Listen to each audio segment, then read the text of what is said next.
അടിയന്തരാവസ്ഥയുടെ 49ാം വാർഷികത്തോടനുബന്ധിച്ച് കണ്ണൂരിൽ association of വിക്ടിംസിന്റെ നേതൃത്വത്തിൽ മേഖലാ സെമിനാർ സംഘടിപ്പിച്ചു.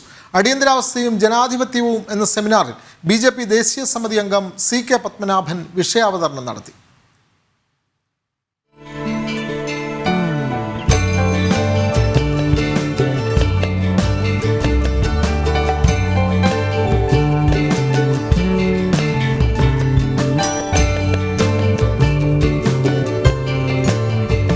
അടിയന്തരാവസ്ഥക്കാലത്ത് ജയിൽ ജീവിതം അനുഭവിച്ചവരും ദുരിതമനുഭവിച്ചവരും പരിപാടിയിൽ പങ്കെടുത്തു.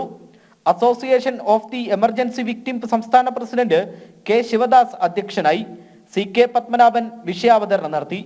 ആ അമിതാധികാരത്തിന്റെ അഹങ്കാരം അതാണ് 1975 അടിയന്തരാവസ്ഥ പ്രഖ്യാപിച്ച് ജനങ്ങളൊന്നും ഞങ്ങൾക്ക് പ്രശ്നമല്ല, ഒരു മൂല്യവും ഞങ്ങൾക്ക് ബാധകമല്ല, ഒരു ഭരണഘടനയും ഞങ്ങൾക്ക് ബാധകമല്ല, ഞാൻ എന്താണോ തീരുമാനിക്കുന്നത് അതാണ് പരമപ്രധാനം, ഞാനാണ് നിയമം, ഞാൻ പറയുന്നതാണ് നിയമം എന്ന തരത്തിലുള്ള അധികാരത്തിന്റെ അഹങ്കാരം ലക്ക് അത് തലക്ക് പിടിച്ചപ്പോൾ ശ്രീമതി ഇന്ദിരാഗാന്ധി ഇക്കാര്യം വെച്ചു.